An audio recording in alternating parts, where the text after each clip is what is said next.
गरम नाम का गांव था।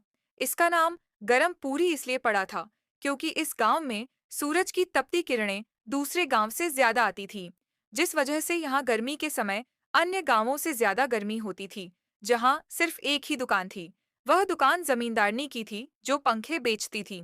एक दिन एक आदमी जमींदारी की दुकान पर पंखा लेने आता है, जहाँ पर उसका चेला दक्ष बैठा हुआ था। एक आदमी कहता है, अरे दक्ष भाई, अभी 3 महीने पहले ही तो आपके पास से पंखा लिया था और आज वह फिर से खराब हो गया। कितनी कोशिश की चलाने की, मगर बिल्कुल नहीं चल रहा है। दक्ष कहता है, अब मैं क्या कर सकता हूँ? अगर तुम्हारा पंखा खराब हो गया है तो हाँ, एक काम कर सकता हूँ, एक नया पंखा खरीद लो मुझसे। मैं तुम्हें सबसे अच्छा पंखा दूंगा।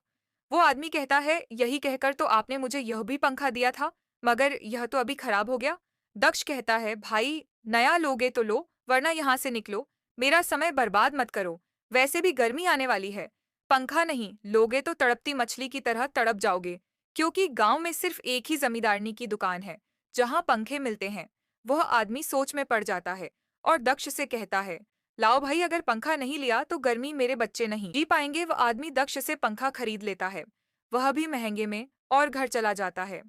उसी शाम जमींदारनी अपनी दुकान पर आती है। जमींदारनी कहती है, बता दक्ष, आज कितने पंखे बिके हैं और कितने लोग आए अपने खराब पंखे लेकर? दक्ष कहता है, जी कई सारे लोग आए थे अपने खराब पंखे लेकर, और मैंने खूब सारे पंखे बेचे, आज मानना पड़ेगा। जमींदारनी जी, आपने मौके और समय का क्या खूब फायदा उठाया है, खराब पंखे बेचती हो। नया कहकर जमींदारनी कहती है, अब क्या करें, करना पड़ता है। अच्छे बेचूंगी तो ये लोग बरबर थोड़ा ही ना लेंगे। मुझसे जमींदारनी हर साल पंखे को ज्यादा पैसों में बेचा करती थी। इसी गांव में तरुण नाम का व्यक्ति अपनी पत्नी शैलू के साथ रहता था। एक दिन तरुण के घर का पंखा भी खराब हो गया, जिस पर उसकी पत्नी शैलो उससे कहती है, यह देखिए, तीसरे साल में तीसरी बार पंखा खराब हुआ है। शादी के समय तो बहुत कुछ कहकर लाए थे, घर की कहोगी तो चांद तारे तोड़ लाऊंगा। सूरज की तपती किरणें तुम तक पहुंचने नहीं दूंगा, और यह हाल बना रखा है। हर साल खुद को हाथ पंखे से ही हवा करनी पड़ती है। तरुण कहता है, अरे भाग्यवान, अब मैं तुम्हें क्या बताऊं, पूरे गांव का यही हाल है। सबके पंखे 7 महीने से ज्यादा नहीं चलते। तरुण की पत्नी कहती है, मेरे पिताजी मुझे एसी में रखते थे और तुम्हारा पंखा साल पूरा होते ही खराब हो जाता है। मगर मैं यह गर्मी झेलने के लिए तैयार हो गई, क्योंकि रहना जो तुम्हारे साथ था। मगर कोशिश तो करो। आखिर पंखे के खराब होने का राज क्या है? तरुण कहता है, बात तो सही कह रही हो, तुम चलो। मैं पहले यह पंखा लेकर दुकान जाता हूँ, ठीक करवाने देखता हूँ। क्या पता शायद इस बार इसे ठीक करने के लिए कोई मान जाए। तरुण पंखा लेकर जमींदारनी की दुकान पर पहुँचता है और देखता है कि जमींदार ने भी अपनी दुकान में दक्ष के साथ मौजूद है। वे दोनों आपस में बातें कर रहे थे, जिसकी वजह से उन्हें दिखाई नहीं देता कि तरुण वहां आकर खड़ा है।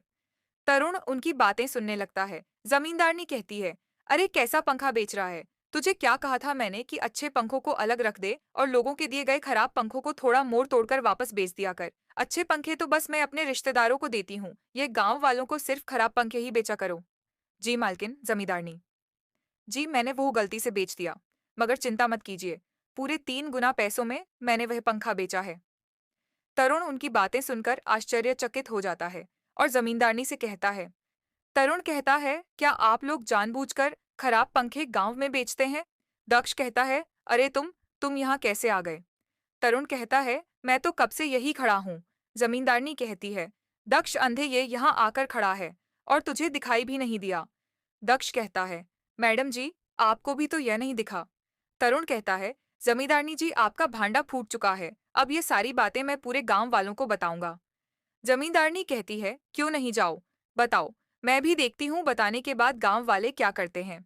गर्मी का मौसम है और एक मेरी ही दुकान है जहां से पूरा गांव पंखे लेता है, और ले सकता है क्योंकि कोई और तो पंखे बेचता नहीं। दक्ष कहता है, हाँ सही कहा मालकिन जी ने। जाओ जाओ, जिसे बताना है बताओ। तरुण कहता है, लोगों की मजबूरी का फायदा मत उठाओ। जमींदारनी जी, कहीं पलटकर किसी की हाय ना लग जाए। जमींदारनी कहती है, जाओ यहाँ से। किसी की हाय यहाँ आएगी तो उसे हम बाएं बाएं कर देंगे।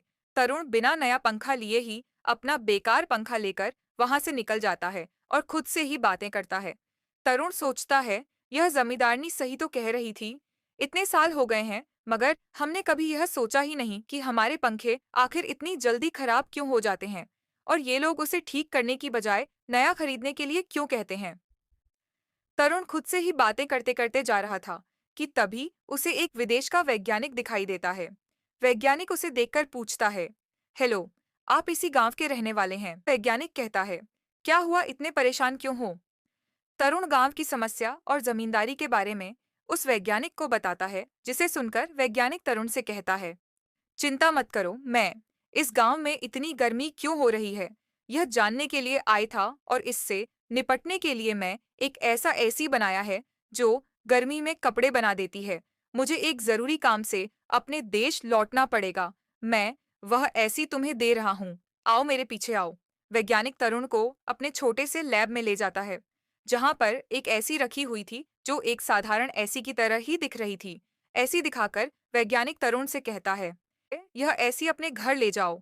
इसमें तुम जो कपड़े पहनो वैसे ही कपड़े यह ऐसी बनाकर देगी, लेकिन यह तुम्हें हमेशा ठंडा रखेगी, इतना ठंडा कि गर्मी में भी सर्दी महसूस होगी।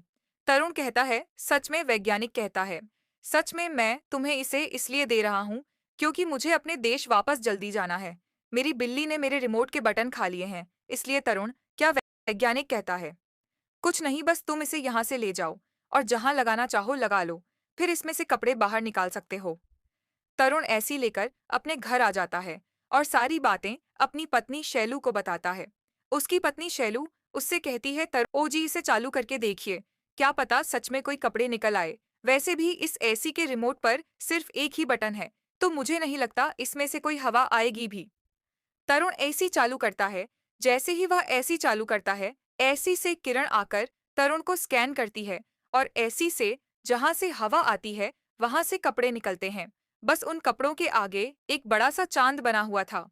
तरुण कहता है, इस एसी ने तो वाकई में एक टी शर्ट निकाल दी। तरुण की पत्नी कहती है, जल्दी से इसे पहनकर देखिए। तरुण जल्दी से वह शर्ट पहन लेता है। जैसे ही वह शर्ट पहनता है, उसे आराम और ठंड महसूस होने लगती है, मानो जैसे गर्मी हो ही नहीं रही हो।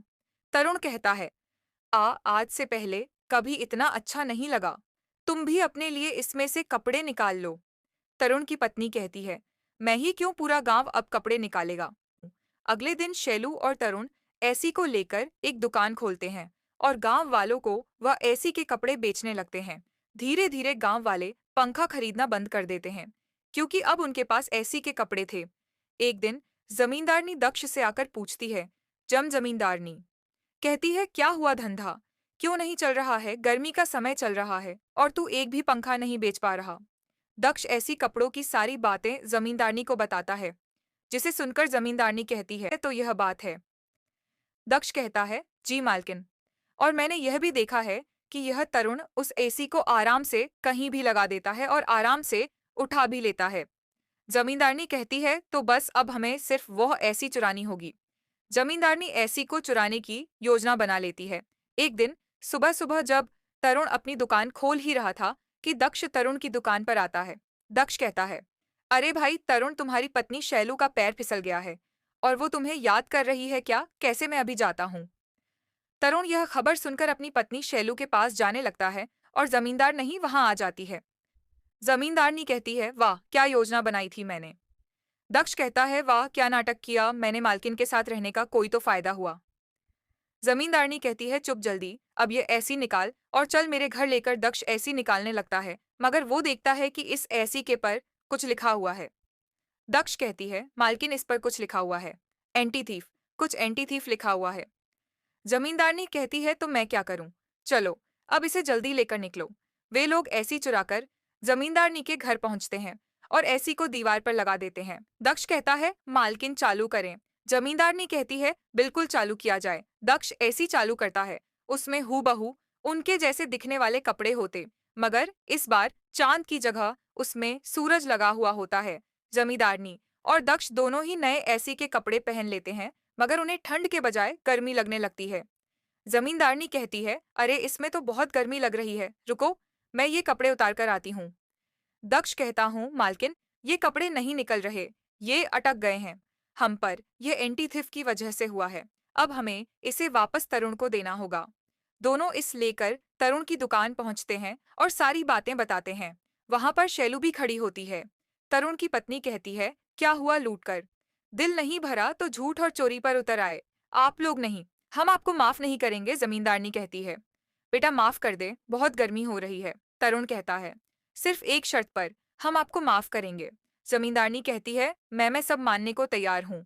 तरुण कहता हूँ, गांव को सारे अच्छे पंखे दे दो और गांव छोड़कर चली जाओ और कभी वापस मत आना।